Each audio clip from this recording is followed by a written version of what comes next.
The story of Deborah, judge, prophetess, and warrior. Long ago, in the days before kings ruled Israel, the people often turned away from God and fell into trouble. Each time they cried out for help, God raised a judge, a leader to guide and deliver them. One such leader was a remarkable woman named Deborah. She was more than a judge. She was a prophetess, a woman who heard from God and spoke his truth to the people. Deborah sat under a palm tree between Ramah and Bethel, and people came from all over to seek her wisdom and judgment. Judges 4:5.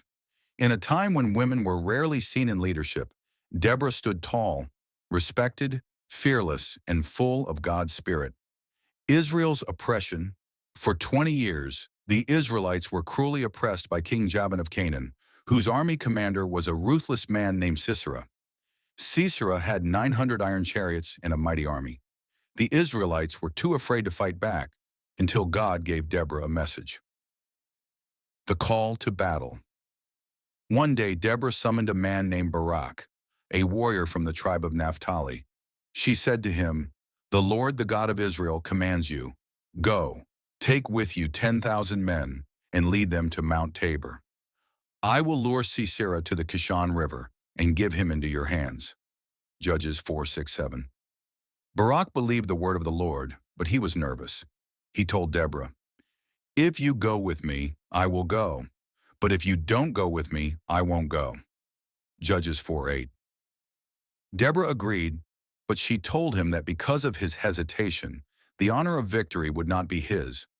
God would deliver Sisera into the hands of a woman. The battle at Mount Tabor. Barak gathered 10,000 warriors, and Deborah went with him. As Sisera's army came with chariots and force, Deborah cried out, "Go! This is the day the Lord has given Sisera into your hands. Has not the Lord gone ahead of you?" Judges 4:14. Barak charged down Mount Tabor, and God threw Sisera's army into confusion. The enemy was defeated, but Sisera fled on foot. Sisera meets his end. As Sisera ran, he came to the tent of Jael, the wife of a man named Heber. She welcomed him in and gave him milk to drink. Exhausted, Sisera fell asleep. Then, in a moment of unexpected courage, Jael took a tent peg and a hammer, and she killed Sisera while he slept. Just as Deborah had prophesied, God delivered Israel through the hand of a woman. Judges 4:21. The Song of Deborah. In celebration of this great victory, Deborah and Barak sang a song of praise to God.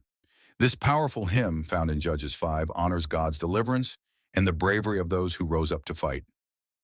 When the princes in Israel take the lead, when the people willingly offer themselves, praise the Lord. Judges 5:2. Legacy of Deborah. Deborah's story reminds us that God can use anyone, man or woman, young or old, to lead, speak truth, and bring victory. Her wisdom, courage, and faith inspired a nation. Because of her leadership, the land had peace for 40 years. Key lessons from Deborah's story. God raises up bold leaders, even in unexpected ways. Obedience and faith bring victory. God uses both men and women to fulfill his purpose. True leadership comes from listening to God and serving others. Subscribe, like, and share.